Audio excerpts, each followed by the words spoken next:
I'm just going to get started now because everyone watches the replays later anyway. So if you're not here just yet and you're watching this on replay, I tried.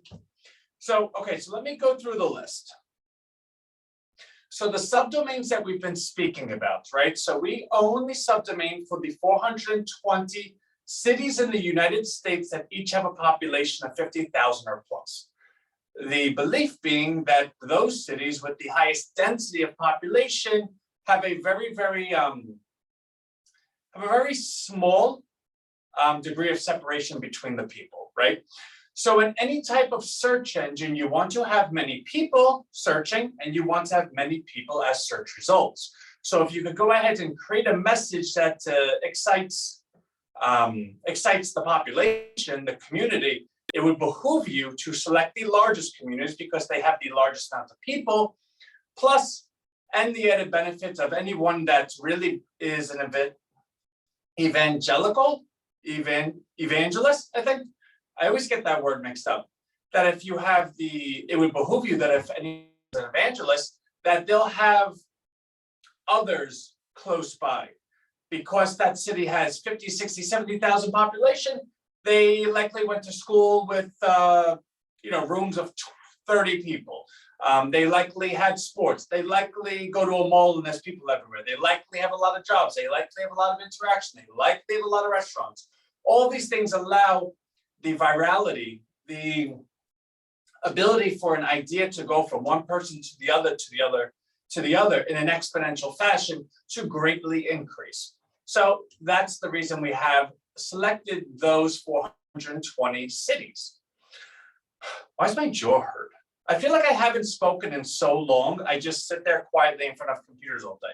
My alarm goes off at 4:30 in the morning. My wife wakes up at like 7 o'clock. She's like, hey, how long have you been out here? I'm like, a couple hours, and I go back to it. It's weird, actually, like my mouth hurts. Okay, so the long and short of it is, so that's why we selected those cities for the subdomain. So what are the subdomains? The subdomains have a wonderful, so a subdomain is a website, right? So the middle of the website has our commercial. Great. The perimeter of the website has 16 photos that we aggregated through Facebook and Instagram by looking up the hashtag of that city's name and picking out the photos that A, had the most engagement, most likes, most reshares, and B, we felt spoke to the culture of the city in a way that was diverse, welcoming, and really was able to be shared with everyone. Okay, our commercial is a minute 22. So upon the completion of our commercial, the subdomain then redirects to the main page, the main domain, which is RHINOStreet.com. Obviously, everyone knows that. The value in this is that when we start running ads, say on Facebook or wherever, and say we want to run ads to Evansville, Illinois, or Eugene, Oregon, or Miami, Florida, we're going to be able to identify the zip code of that city, right? So, the zip code of Manhattan is 10001. Okay. The link, the call to action in that ad is going to be the link for that subdomain. So newyorkcity.rhinostreet.com. So what does that do for us? Well, the person that then clicks that link is able to see their community at large and seeing us having some care, some thought, some touch, some consideration, some celebration of who they are. Upon them looking at the photos, they'll also tangentially be watching the commercial, listening to it, seeing it, understanding who Rhino is. Upon them getting that fill, a minute 22 passes and it redirects over to RHINOstreet, where the search engine is actually live, where everything is happening. And if that's the first time they've ever been to the search engine, there's a button underneath, learn how RHINOstreet works, which is a big green, beautiful button. I think there's an arrow to it. No, we took the arrow away. And that's a video that I'm actually scripting right now. I finally have been able to get to it. It's going to be a 1.5, 2-minute video, which has taken me so far 5 hours of scripting, and I'm still not done, right? So it just has to be concise. It has to be powerful. It has to be value oriented. It has to be who we are. It has to allow the person to be excited to get part of it, to continue on. Because once that person then joins, they start populating the search engine. More so than that, once that person joins, we're going to nudge them and ask them very directly to go ahead and recommend a friend that would like to join too, some other business that we can help. In which case, when the person does that, the form looks as such. Let's see, Kaylin. So Kaylin's going to recommend Frida. So Kaylin says, hey, I want to, so she'll go ahead and fill out the form, suggest your friend, right? So she'll fill out Frida, Hod, this is her email, and this is something I really love about her. Because as long as we have her name, email, and the something you really love about her, we're good to go. And those are all required fields, but the person doesn't know they're required unless they don't fill them out. There are other fields as well, as like their website or their phone number or their location. These are things that are also important, but they're not necessary. So now what happens is, yeah, I want to invite Frida. She's like the most amazing person ever. She has a great picture with rhinos when she was younger. She lives in Israel. Now, of course, that's a really, really long what you love about someone, but I just love Frida, right? So let's say she has the most amazing pictures with rhinos. Obviously, that's what we love. So here's the cool part. Now, Frida immediately gets an email upon Kaylin go ahead and press and submit that says, hey, Frida, your best friend Kaylin recommended and invited you to join RHINOStreet with her. This is what RHINOStreet is, really, really quickly.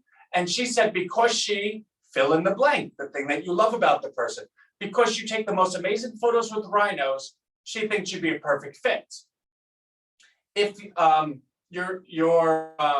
simply press submit below. Now, the cool thing is that form is now a list your business form for Frida. All of the information that Kaylin gave about Frida to us is already pre-populated in that. You see, what happens is when Kaylin gives us the information, it creates a person record in our database. That person record then is populated within the form that's dynamic in real time in the email we sent to Frida. So now when Frida goes ahead and says, yeah, I know my name's Frida, but I want to go by Funk Master G today, she's able to change Frida to Funk Master G. It doesn't just change it there, though. It changes it in real time as if Frida has access to our database and changes it in the database. In which case, the second she presses submit, that data, that data is already corrected in real time. So now when Frida goes ahead and presses submit, she's immediately a result on the search engine. She could actually go ahead and search herself within, 5 seconds. Now, upon Frida pressing submit, she's going to get a welcome email. Hey, go search yourself. You're on the search engine. You've been approved, blah, blah, blah. Now, let me say something.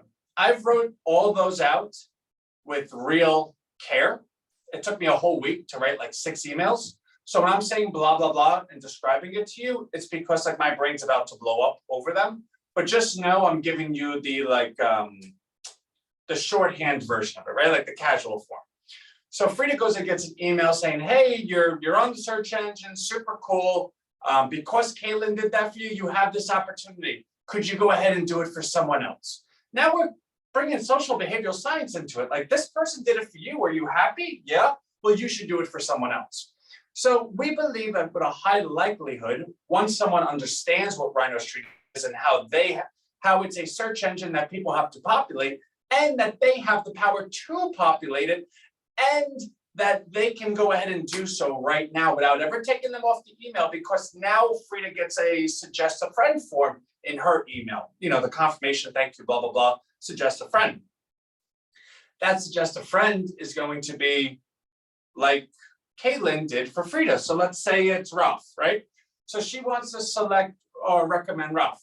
So she goes, yeah, this is his first name. The last name's not necessary, but if she has it, cool. This is his email, super necessary, because how are we going to speak to him? And the thing you love about him.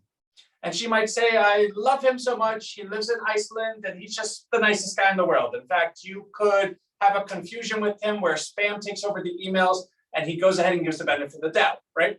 So of course I'm speaking to him and he's one of our favorites ever, but she might say he's just the nicest guy ever. Okay, so now and just keep going through. We're going to send that email to him immediately. The person record's been made. He gets the email like, hey, listen, Frida really liked you. She said she was the nicest person ever. She joined RHINOStreet and she thinks you should too. Now, of course, he's going to say, well, I don't know what RHINOStreet is, but if she joined and she's inviting me personally and she's saying complimentary things about me, I don't want to disappoint her. So let me take a look, and we give a little blurb what RHINOStreet is. Yeah, how bad could it be? Go for it. Now what happened is Frida also got an email saying, hey, we went ahead and emailed your friend Ralph to go ahead and join. Would you mind doing us a favor? And it's not for us, it's for your community. Can you just go ahead and recommend one more person while you're at it? You're right here. So the high likelihood is she's going to be like, yeah, and because it's right in the email. She never has to come off it. She never has to go to another website. She can be like, in fact, when she's thinking of Ralph, she's probably thinking of 2 or 3 other people. So she's like, yeah, sure. I was actually thinking about Michael. Michael O'Neill is super great too, because this reason. That gets sent. Now she gets another email. Oh my God, you did too. You're amazing. Let's go for the 3-peat and we're done. While that's happening, Ralph is getting an email. Hey, thank you for recommending someone. Would you recommend somebody else? No. Thank you for listing your business. Would you go ahead and do something for someone that they did for you? Recommend someone. Now Mike is getting an email from Frida. Hey, Frida recommended you. She loves this about you. Would you like to join Frida on this? The point of the story is you very clearly can see that 1 or 2 people could actually turn an entire community. For instance, Brian, who we love so much, who actually messages me every day, which I'm a total fan of, but messages me before every live saying whether he's going to be on or not, has been asking me every day, Anthony, when can I just start listing people?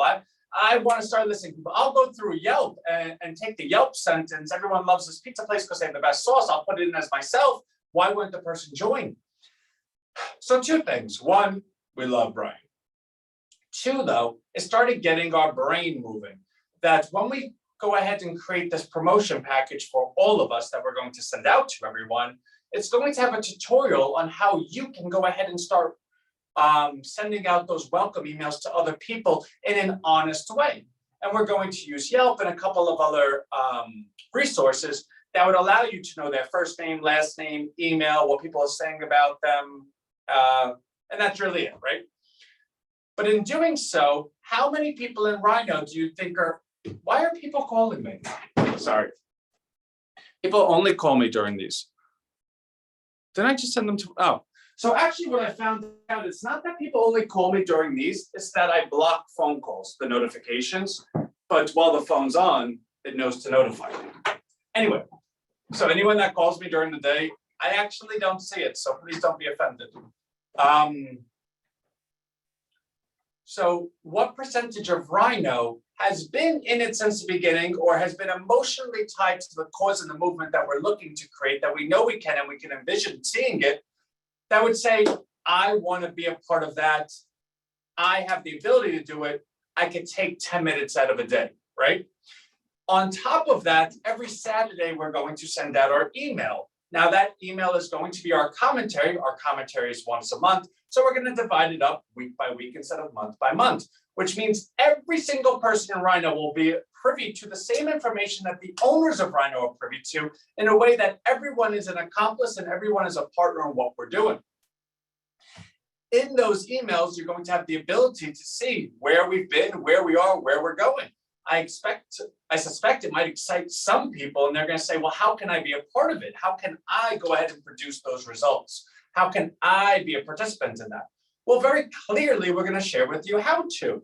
Hey, and if you want to go ahead and really raise the numbers, because everyone owns the coin, right? Like this is not Anthony's company. Everyone owns it, not only the investors that own Rhino Research, but RHINOStreet is owned by every member of RHINOStreet because every member owns the coin of it, and everything goes back to the coin, which I'm going to get to. But the point of the story is, when you go ahead and treat everyone like a partner, when it's not, oh, this is my company and you're my customer. No, we're partners. I can't do this without you, and I don't think you can do this without me. Like, we have to do it together. And you empower everyone while also educating everyone on how to do it in such a simple format that allows them to simply go ahead and go ahead and execute on that in a moment, I think, and that execution, that them mentioning one person type of thing, has been built so thoughtfully on the back end that by them bringing in one person, now that one person brings in one person, that one person brings in one person, but maybe that person brings in two people, which then those two people might bring in one person, but then this one person might bring in two people. So now you got this and this and this. I really believe that we're going to be able to touch the entire globe in less than a week. That's how this is built. So the point of, well, I guess I started with the subdomains. So we're going to put that in the promo package and the ads. That was just me describing how those that don't know us are going to want to know us, right? Which brings me to Salesforce. I've had a lot of great calls with them the last 2 weeks. Now, mind you, all the calls are always great, but when you're building something that we're building, you feel like your life is constantly on the front lines of battle. Every single second of every day, I'm putting out fires or thinking up new things because we're inventing this. We're building it as we go forward. And the only thing that I can do is stay honest with everyone, allow everyone to offer feedback, in fact, solicit feedback from everyone, and be accomplices together as we build it together. And that has not steered us wrong. In fact, every which one of us has told me at one point or another some advice. And either I've thoughtfully responded with my opposition to it, in which case the person said, oh, you know what, you're right, I didn't think of that. Or I thoughtfully responded with, that's a really good idea, we're going to implement it. You know what never happened? Never anyone said, oh, well, if you do that, you owe me this. No, because everyone already owns this, like we're doing it together. But by being honest to that process, we've gotten to a point that instead of being in the front lines battling, like I just described to you, Salesforce has shared with us that our emails are going to be ready for testing next Friday. Now, that is the entire apparatus, the entire flow of the emails, the journeys and everything. The forms in the email that then creates the record, which updates upon something. It's all going to be done by next Friday, in which case now we got to test it. Sorry, I'm like really stuffy lately. And I found out this morning that my wife believes the reason our son coughs is because she leaves the AC on all day and it's congesting, like it makes him stuffy. In which case I said to her, I go, well, duh, right? Like now I know why I'm stuffy all day too. In which case she said, well, it's 100 and something degrees, the AC staying on. And I said, okay, right? Like what am I gonna do? The point being, it's not about AC, although my name is Anthony Calashone, so let's do it. Once we go ahead and have those forms and the emails ready by next Friday, we'll probably spend the weekend testing it. And when I say we're the secondary level of testing. Salesforce is going to test the Salesforce emails, right? Like, because they guarantee them. So it's not one of those, well, I don't know if Rhino is going to test everything properly or what would they do? No, we're going to be like the cheerleaders of them testing and saying, oh, hey, can we test it too? Next up is our app. Now, everyone has our app. Now, our app is kind of like, I believe it's been upgraded 4 times, in which case it's still really, really far from where it needs to be. But like anything else, you make it, you put it out there, and then you correct it. Now, we have not had an update on the app for quite some time, probably, 4 weeks now, maybe 5. And the reason being because our payment system is paramount. Our payment system is the entire engine of RHINOStreet, right? Everyone that owns coin and everyone that's going to own coin is going to want to know that the coin is going up in value. It's just the way it has to be. Everything is about the coin. In fact, it's not even from an investment standpoint, which I just made it sound like, where it's kind of like a little yucky, like, oh, people that own it wanted to go up. No, the entire world that transfers and becomes part of Rhino is going to own it. And if you can go ahead and increase the net worth of the entire world, well, then you're doing something pretty good, right? Now, let me correct that, because Anthony, you can't increase the net worth of the entire world because money's finite, irregardless, which was never a word, but then they made it a word, but regardless of how much money printing there is. And to that I say, our audience, our market is the 99.9%. It's not the 100%, because the 0.1% have like an extreme amount of wealth compared to anybody else. So it is possible to increase the net worth of the 99.9% by simply transferring net worth from the 0.1% fairly to an equal to equality, right?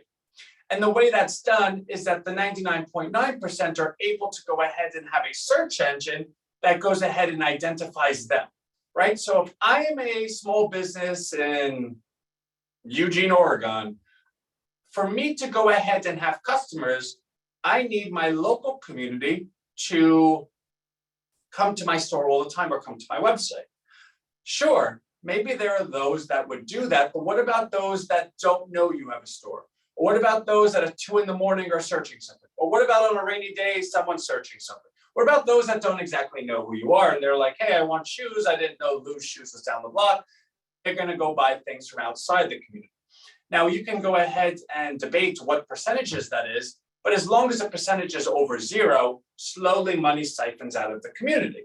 Therefore, when that money siphons out, you now have less business. You have less money in terms of velocity being moved around. So if there's less money to go around, the overall growth of the main street decreases. It slows, it shrinks.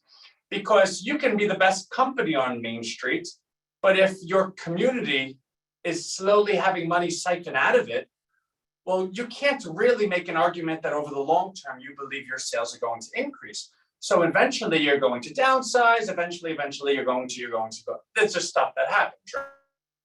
So if you're able to go ahead and put the participants of Main Street front and center and provide them with a search engine that allows the community to search within a 20-mile radius with Wall Street companies being disqualified, then as long as the community at large says, all right, well, we'll go ahead and use this first, like we're always going to search RHINOStreet first, it's a huge home run to all the participants of that Main Street, of that community, because not only does it go ahead and lift up the the businesses that are participants, but it allows other businesses to have the courage to start reinvesting to build businesses, right?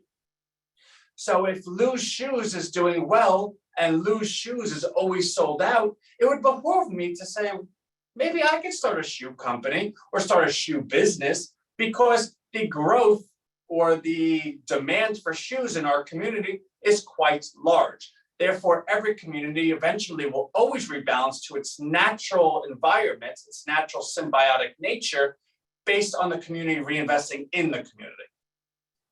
So obviously that's a pretty good value proposition for anyone in the community. So if that person in the community says, yes, I want to be a participant, they're also an owner of RHINOStreet and they're also entitled to the coin. Therefore, you can make the argument, or at least make the observation, that Main Street businesses, which are 99.9% of the businesses around the world that have maybe 40% of the overall net worth, which I actually think is 30% of the overall net worth, are going to go ahead and see growth. Well, if they're going to see growth, someone else has to be seeing shrinkage, right? Not shrinkage is not the word, or deceleration, or what is the opposite of growth? And I would know this because Wall Street, but whatever. So that means other people are going to see less sales if Main Street sees more sales. Where are the less sales coming from? They have to be coming from the big corporations, because the Main Street participants are now purchasing from within rather than ever without. Therefore, the new sales, the sales that they're losing over there that you're gaining over here is a transfer of wealth. That transfer of wealth is worth something, and it's worth something to the people that are responsible for the transfer of wealth, which means the participants that are on RHINOStreet. That's how everyone makes the money, because the payment system goes ahead and calculates that. The way that works is you'll have the opportunity to opt into the payment system.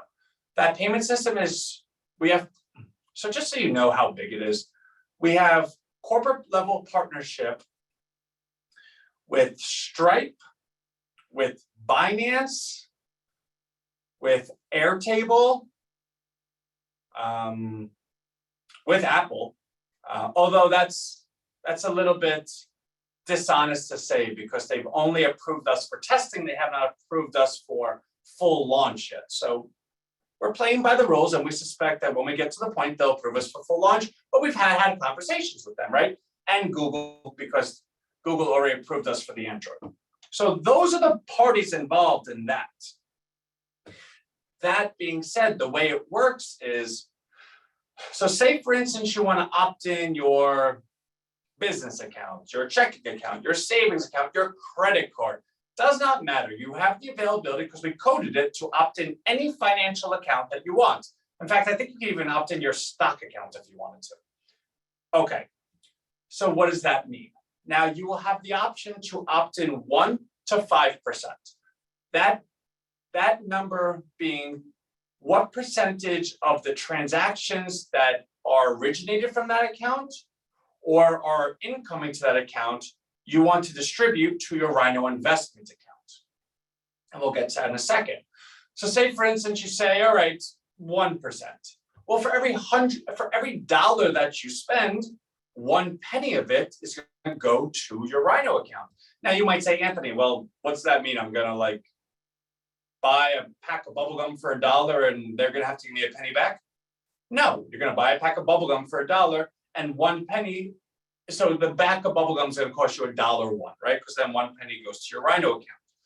And same thing if you receive money, except a little different, right? If you receive $1, 99 cents go to your bank account or whatever account, and 1 penny goes to your Rhino account. Anthony, 1% doesn't sound like a large amount. Like, how is this going to change the world per se? Well, 1 penny from you is not going to do anything, right? It's 1 penny. Like, I understand that. But here's the beauty of the calculation. Because Rhino coin is capped at 1 billion, that's a limited supply.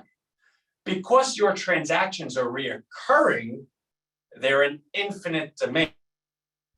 Now, not your transactions, but the transactions of the participants of Rhino. Who are they, you say? The 99% of businesses that would opt in, like we just spoke of. So what population is that? Pretty much 99% of the entire globe, because the large businesses have a finite amount of people, and then you have all the other small businesses that just have scattered people all over the place, right? They have a larger amount.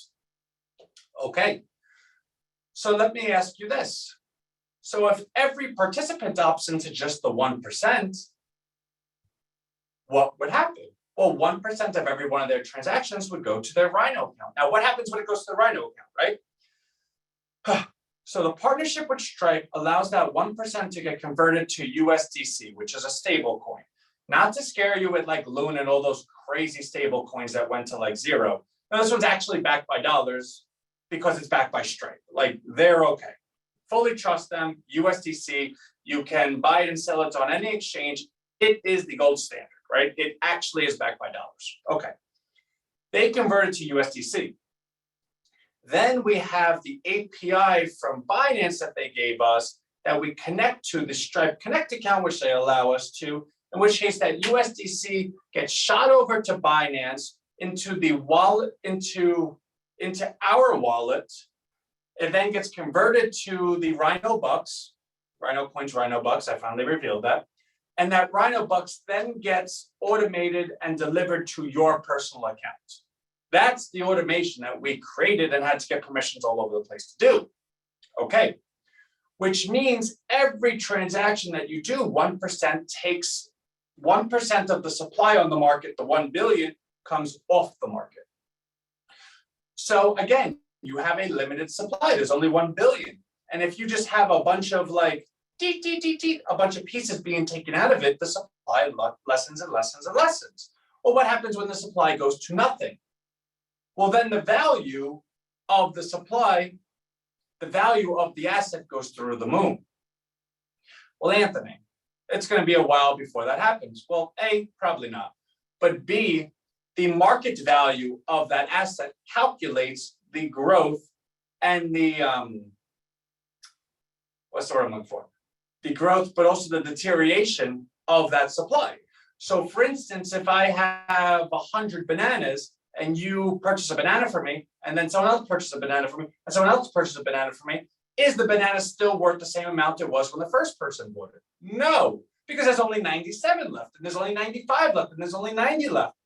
Okay, so what if people stop buying the bananas? well, then the price would go down because the bananas are going to be around for a longer time frame. What if people buy the bananas at a more rapid pace? Then the price of all the remaining bananas go up a lot because because the scarcity of them is increasing, but the what's the word I'm looking for? But the existence of the supply is what's the word I'm looking for, right? Like, so the scarcity of the banana goes higher, but at the same point, the supply is going to be gone quite quickly, right? So when you go ahead and calculate the growth of demand times the duration of supply in existence, you're going to get a market value. So what it means is when each person, when each account, when each transaction automatically purchases 1%, to the person that's making the transaction, that 1% is never felt. It's like a piggy bank, you just put it in the piggy bank. But to the actual asset, that is felt quite dramatically because the asset just keeps going up. Now, because the demand is recurring, each person that joins Rhino is good for X amount of demand for their lifetime. It's not that, oh, okay, Bill got in and purchased 1 million Rhino coin. Okay, where's the next million gonna come from? No, Bill purchases, say 10 Rhino coin a week because his transactions are higher than others, but we can go ahead and calculate that Bill's 10 coins is going to be 10 coins a week in perpetuity. Therefore, the next person that gets in is always additive. They're not substantive, right? Like we don't, after Bill buys 1 million Rhino bucks, it's not our next step to say, oh my God, gosh, darling gee, how can we find someone else to buy the next million? No, Bill's going to keep buying for the rest of his life because it's 1% that he's opted into recurring. Now, of course, if Bill says I want to opt out, he can opt out, but short of opting out, he's opted in, which means the growth of the platform is directly proportionate to the increase in demand. But what happens when the demand increases and the supply is decreasing? The market price of the asset continues to go even higher because not only is the supply decreasing, but there's more people and more transactions trying to buy it, which means once we get past the initial, say like 2-3 weeks, which by the way, every investor and every Rhino coin owner is going to be the first calls because not only are you all the most incentivized to see the coin go up, but you have the best understanding of it.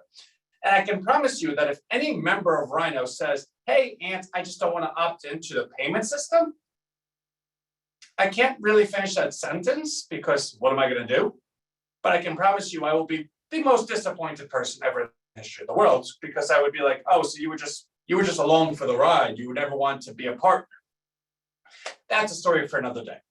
The point being, the path to a coin moving up higher, but not just higher, supported higher in perpetuity is already being done.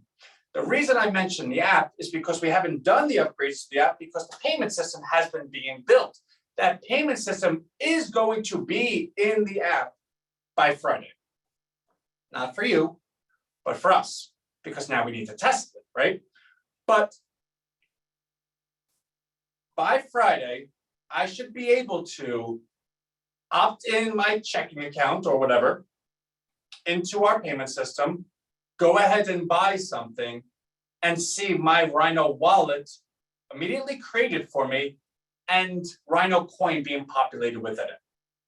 Not only that, but every single month when we go ahead and distribute 100 Rhino coin per person, you're going to see that in your app as well. Your app will also allow you to buy and sell, in which case, if you want to buy coin because you're like, I know what's going on here. I watch Anthony every week and I want to do it before everyone knows about it. Cool. But if you want to sell coin, you can do it immediately, right? All right, I got 100 Rhino coin. I want to sell it. Cool. We believe the opening price is going to be $1. The reason we say that is because we have all the supply. As everyone knows, we haven't distributed any of it yet. The supply we're going to manage against the demand. Because the demand is reoccurring, it's going to be quite simple. So when I say that I'm going to reach out to all of our investors and all of our Rhino coin holders first, once everyone opts in, we have a natural demand. In fact, we estimate that we probably can go ahead and have, well, let's say 15 million a year worth of demand. That 15 million a year comes out to X amount of Rhino coin. We want to do it by $1, comes out to 15 million Rhino coin, which means we could go ahead and release 15 million supply onto the market, which allows people to go ahead and start trading.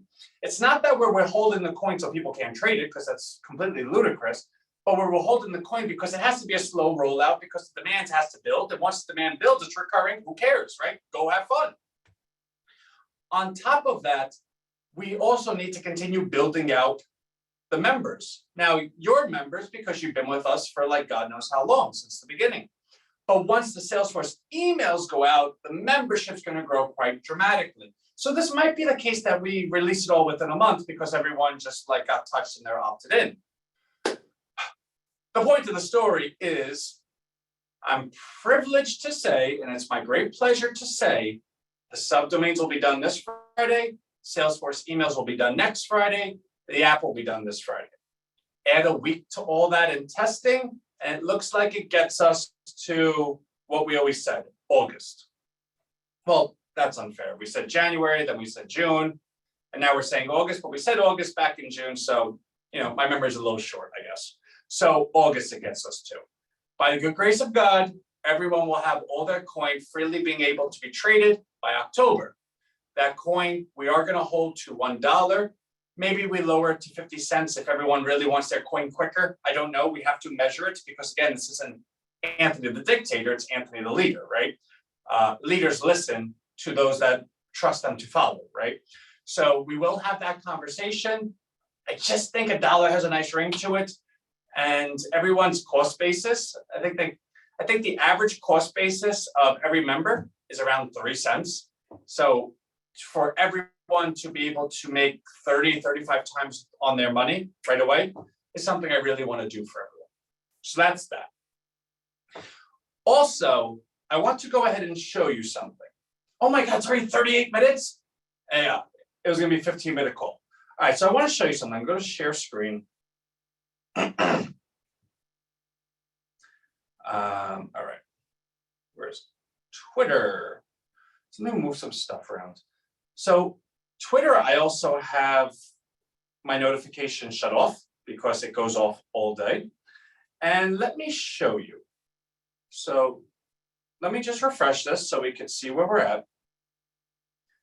And I'm going to go to notifications. And these are the notifications I haven't looked at yet. I just want to give you an insight to what we're doing and how well loved Rhino is amongst our teacher community. So can I go ahead and zoom in so you can see a little better? Okay. All right, so the hearts are people liking, and this green thing is people retweeting, which means they're taking something that we said and they're putting it on their page for their followers to see. So, okay, any chance you guys could help me? 25 people like this one, 9 people like that one. Some people, that was retweeted, this is someone looking for something. And a lot of people go ahead and share their list with us, right?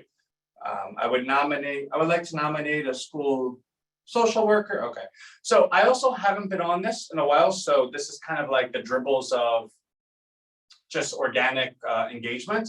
When you start taking a look, 99 people like that, 32 people like that, blah, blah, blah.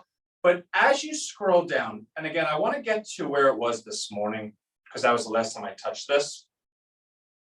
Actually, so as you can see, I scrolled a lot and we're at 41 minutes. That's how many notifications we get. Like, see how many times I'm scrolling right now?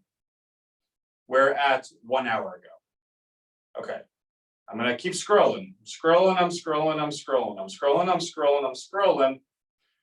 We're at 3 hours ago. So that's how much action is going on. So when you take a look at our page, which, by the way, let me put this in the chat, because if you're not following us, you should. Okay. So we have 2,466 followers. Allow me to say to you, 2 weeks ago, that was 200, because it was always my personal Twitter account. I never did anything with Rhino, and it was my personal account. All right. So I did a message to everyone on the 13th. What's today? The 20th. 610 likes, 380 retweets, 576 comments. I did, let's see, I did something yesterday. Where is it? So as you can see, people really like us. Where is, okay. So I made a message, look, 17 hours ago. 703 likes, 214 retweets, 889 comments. Let me kind of break that down for you. So I'm getting a calculator, because even I'm not this smart right away. 889 divided by 17 hours means 52 individuals have commented per hour. When you divide that by 60 minutes, that means every 0.9 minutes, somebody writes a comment to us. 0.9 minutes. That's really good. So that's where that's at. So as you can see, a lot of good stuff. People compare us to Mr. Rogers. Someone compared us to Mother Teresa. Look at these cute kids, right? So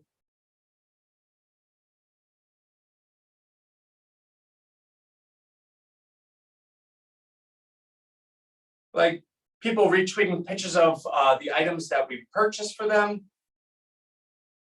And again, we're in yesterday, but this is who we are.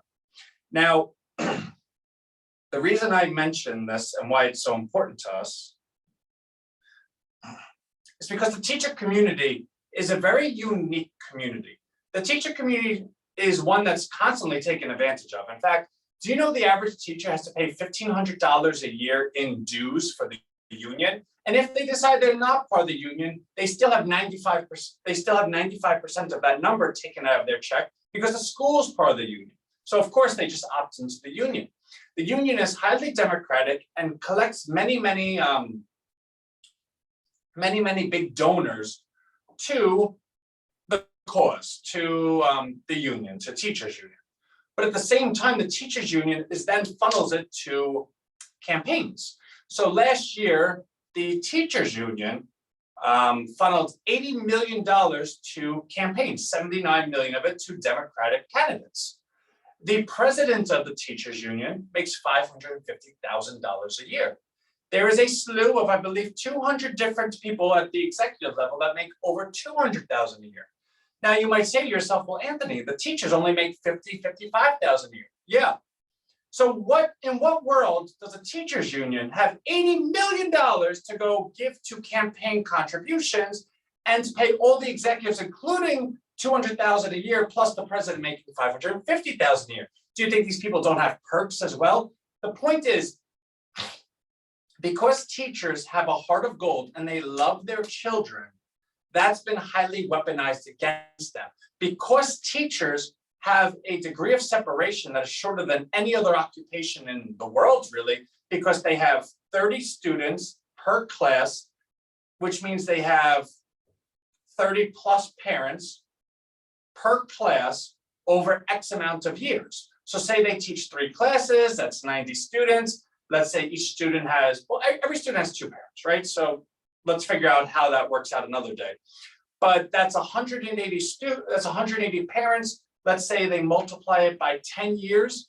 That's 1,800 parents within the community.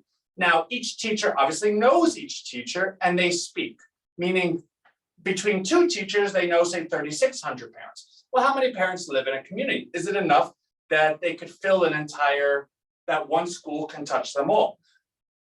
The point is, teachers have the unique ability to be able to touch the community in such a way that the most valuable asset to any responsible adult is their child. The teachers are completely responsible for them. And at the same time, if a teacher calls a parent, the parent picks up right away because obviously the teacher is responsible for their student. So you have a particular demographic that's the most underpaid in the entire nation because they do the most important thing and they actually get paid the least. They're part of a union that's completely taking advantage of them. And you know, listen, we can negotiate and debate what taking advantage means. But if I'm only getting paid $55,000 for my union and my union has 80 million to go give away to, and again, give away, to go ahead and do like attack ads and political ads. And my union's president is making 9 times as much as me. I think that's defined as taking advantage. You might say, well, Anthony, they have to go ahead and do those ads because they have to support the Democratic candidates because the Democratic candidates support them. In which case I say there is no way in God's green earth that teachers would get paid less if they weren't part of a union. It just wouldn't work. I would prefer the teachers in my school for my child get paid $100,000 a year. I really, really would, because I want to know that he has the best ones available. In fact, I would bring him to the school that has the best ones available. And it would not matter if I had to pay, say, $1,000 a year to have him enrolled there. But that's what government's for. They go ahead and do public education, right? So fine. The point being, in lieu of the union, if you said to me, Anthony, all right, fine, the union is going to abandon the teachers and let's see what happens. I would argue that I do not think they would get paid less than $55,000. So if that argument resonates with you, regardless of what political affiliation you are, you can calculate or at least understand my point of view that teachers are taken advantage of. But because their heart is so large, they allow it, because their heart's so large that it's able to be weaponized against them because they care about their students, which is why the parents care about them. The point being, the fact that we're able to identify an opportunity, and I don't want to use that word for people, because anyone that's known me, and it actually predates Rhino, would know that I've always, like this opinion didn't just come to me overnight. I finally have a platform to express it. I've always believed teachers are the most important occupation in society. That's not to say police officers aren't important, because there's many situations police officers are much more important than teachers. But the regularity in which case I need to call a police officer versus how many times I've seen a teacher is probably 1 to 30 years, right? So everything's in context. The point being, the fact that we were able to identify this opportunity of a demographic that's so woefully underpaid, so big on heart, so naturally smart, and has such a skill set of teaching, and has an audience that's unlike anyone else. Well, if you were ever inventing anything that was community related, ding, ding, ding, right? So for our teachers, what we do every single day, we pick 3 teachers at random and go ahead and purchase anywhere from $70 to $100 worth of school supplies for their upcoming school in the fall. We have done this 45 times over the last 15 days. It's probably amounted to close to $9,500 at this point, but it's earned us 200 followers to 2,500 followers. That's not the number that matters the most. It is Rhino's goal to be branded as the superhero to teachers. We would like to go ahead and identify teachers and would like if they identified Rhino, at least in conversation, for publicly known as a believer in them, a public supporter of them. Because if that's the case, then it stands fair to reason that teachers would opt into Rhino, right? And if they opt into Rhino, I believe it stands fair to reason that they'll understand things more logically than others that might have a difficulty in our messaging, but they also have the ability to then teach it to others. And the others that they can teach it to is the entire community, because they are the most important person in that community. And more so than that, anyone that they go ahead and teach it to always gives them the benefit of the doubt because they're a teacher. Everyone already knows they're taking advantage in terms of weaponizing their heart. So you would never look at someone that does good while knowing they're being taken advantage of, just for the sake of good. You would never look at them and say, oh, they're trying to trick me now. So if a teacher gave you a recommendation that they really believed in, it stands fair to reason that you would give them the benefit of doubt, if not just for pure reciprocity. You know, I know they don't make a lot, and I know I kind of didn't go to the last town hall meeting, so let me do this so I can at least feel good that I'm participating and doing something for them.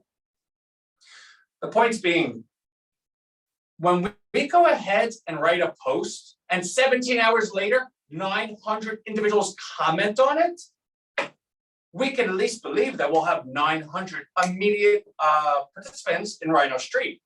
Now, let me tell you the secret. The secret. The 420 localities that we've identified with populations of 50,000 or plus, that's how we've been getting our teachers. So it's not that I go on Twitter and I'm like, hey, I'm just going to add people. Bop, bop, bop, bop, bop. No, I'll go and type Miami school system. And I'll go to the Miami school pages. And I'll take a look at the pages that have the comments. And I'll take a look at the comments and know that they're the most engaged within the community, or at least assume it, and I'll start adding them. I do this through every single one of those 420 cities. And I go ahead and dedicate a day to anywhere from 2, 3, or 4 of them. Meaning, not only on the surface is our Twitter account, oh, wow, look at this, they have 2,500 followers. No. Those followers, I know exactly who they are. They're principals and kindergarten teachers of the towns that we want to grow in.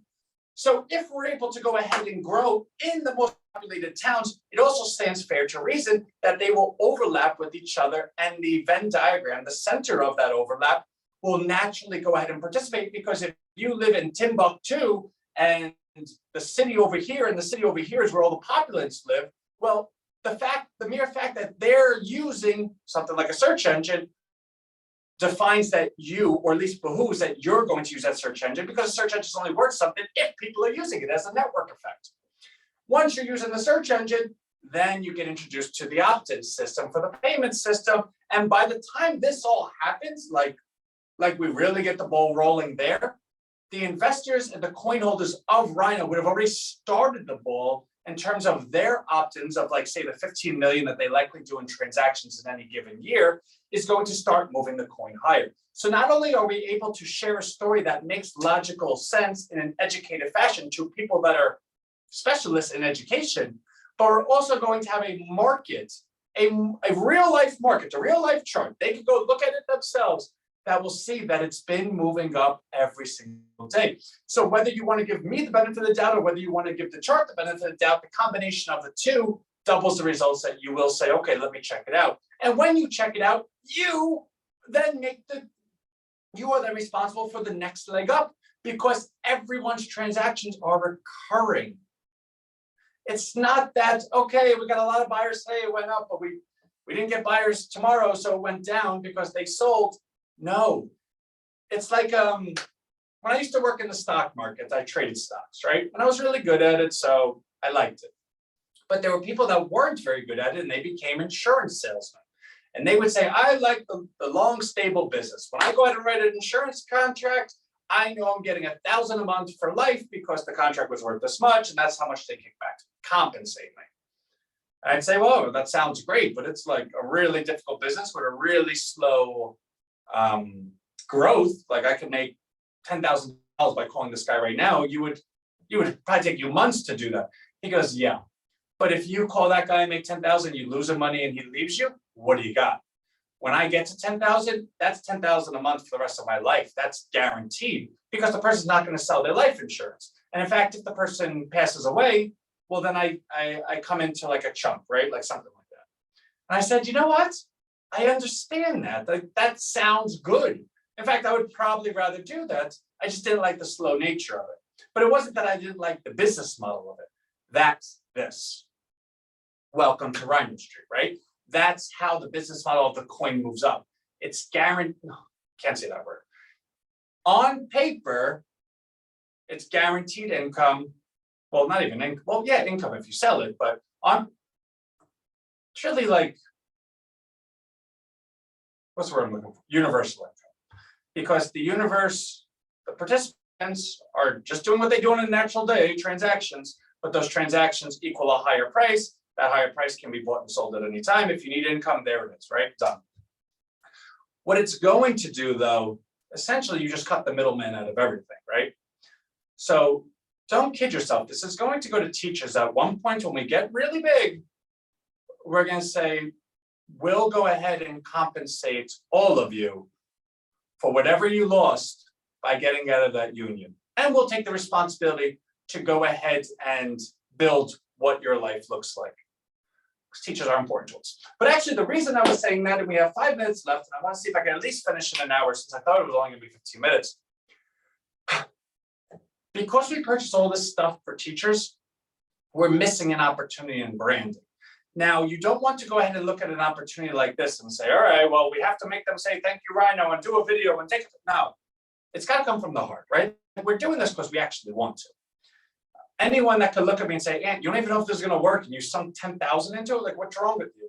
Well, I wanted to. If it doesn't work, I feel happy that I did that, right? So that's that. But I know it's going to work, so that's why you should feel happy. The point being, we're missing an opportunity. And I thought to myself, well, what if we just made a Rhino basket, right? Like, what if we had all the, like when your kid goes away to college, you give them that initial basket, or her that basket, like of all the, you know, here's the laundry detergent, here's some snacks, here's a toothbrush, toothpaste, the essentials. Why don't we have an essentials basket? And that basket we can brand. Because also what the Twitter is allowing us to see is not only are we getting all this engagement, but this is an opportunity to go ahead and reach out to other people that it might behoove them to benefit from this, right? So let's say there's an influencer that has like 50 million followers. You can never be too cool to be associated with helping teachers. It just doesn't work that way. So if we reached out to him right now and said, hey, we're doing this stuff, like, would you like to join us?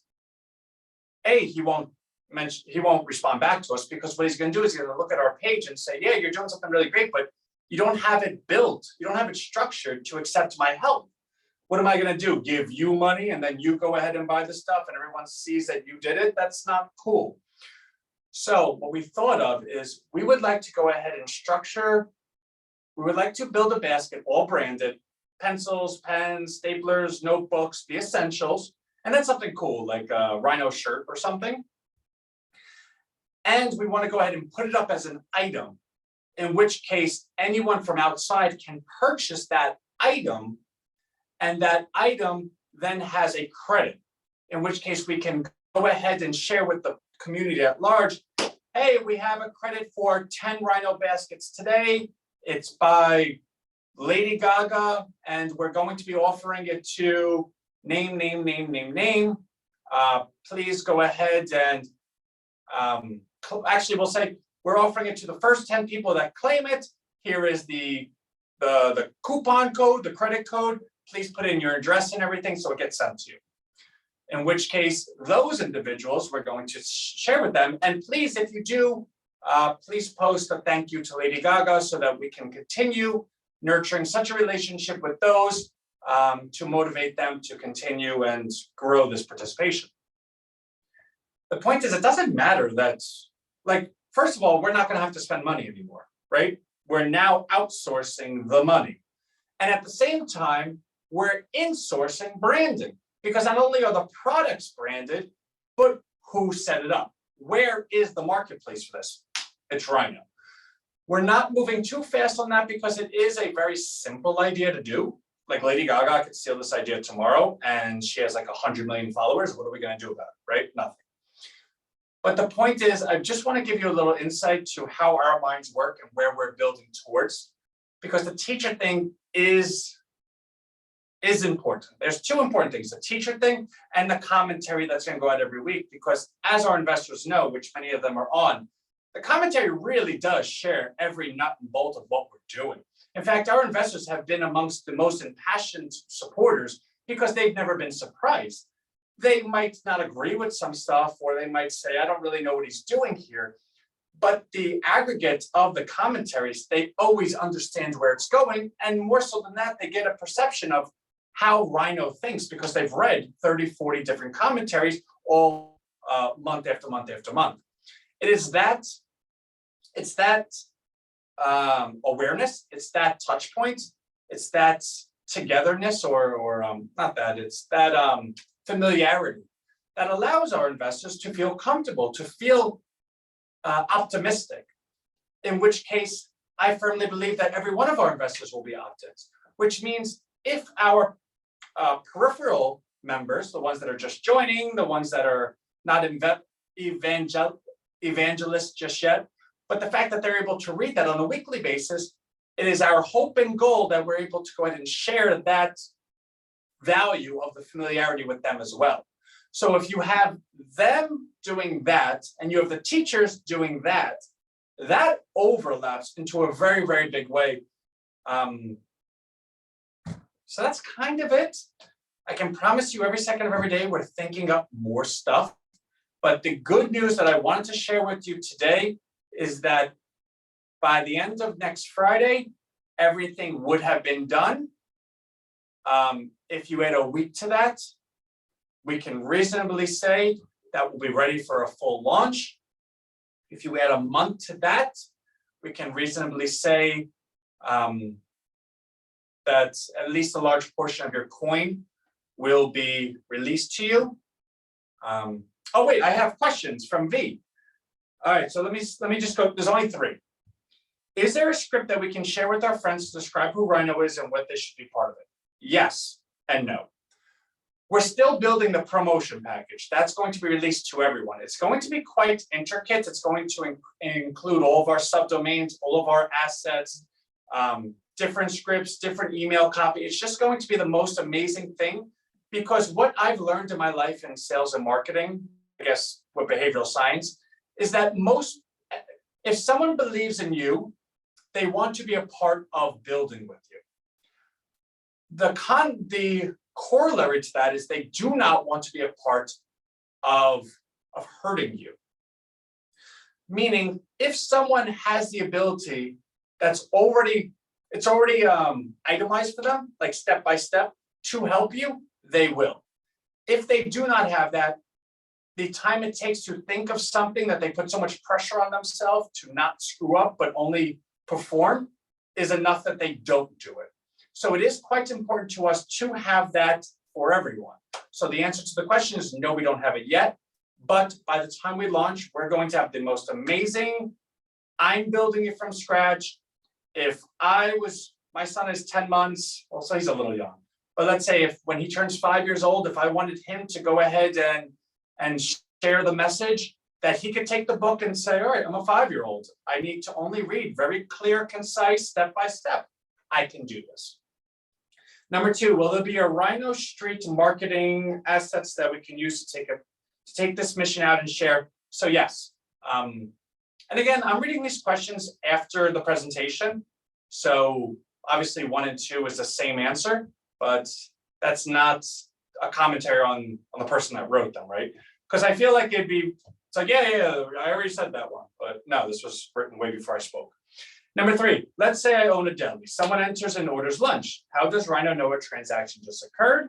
How does that transaction get processed? Is there going to be 40 million Caldistones, like Satoshis, for example, per Rhino Bucks? Number 1, the transaction, Rhino knows the transaction occurred once the money goes into the opted-in account. So if I own a deli and I sell a sandwich, the person gives me $10 cash, obviously nobody knows. But if I then, well, not but when, because we don't, what's the word? Tax fraud, right? So when the business takes that $10 and puts it into their business account, that $10 is then identified, in which case the $10 gets broken up into $9.90 to the business account, 10 cents to the Rhino account if the distribution was put out 1%. How does the transaction get processed? The same exact way. So I'm still coming up with a better term than payment accounts because we don't actually do any payments. We're just kind of the distribution center for how your payments get distributed. We're like the piggy bank, which actually really does sound like a good thing, but I'm playing with the verbiage, right? The messaging. So everything gets processed the same exact way as it always does. It's just a matter of you saying, okay, upon the completion of my transaction, the way it always goes, I want to then distribute 1% to my Rhino account. That's it. And actually, so to the Satoshi question, our Rhino Bucks has 16 decimal points. So it's 1 to the power of 16, which I don't even know how large that number is. It's like a quadrillion. The points being, like Bitcoin, I guess, to make a comparison, you can go ahead and piece it out. So when we built it, we knew 1 billion was never going to be enough, but we didn't want to like have too high of a supply. I want the coin to be worth like $100,000. So I didn't want to have a supply too high. That being said, if you go buy like a donut, it's not $100,000 and you're not going to give a coin for it, right? So you could go ahead and send through your app, 0.000001 coin. So the answer to that question is yes, you can break it up. I don't know to 40 million Satoshi or Calishonis, but to 1 to the 16th power. So I went 6 minutes over when I had predicted I'm going to go 45 minutes under. I hope that's not a commentary on my ability to manage expectations. I would much prefer it to be a commentary on my excitement and my desire that everyone knows everything. Because again, this goes on YouTube. Well, not because, but there's a lot of people that watch afterwards too. So I want to make sure everyone's on the same page. Everyone, I seriously love you all. I'm here, and tomorrow we'll have more updates next Wednesday. I have a lot of cool. There's a lot of other stuff too that will be done by next Wednesday that I'll be able to show you. So love you all. Rhino needs you. I need you, and together we're gonna do it. Bye, guys.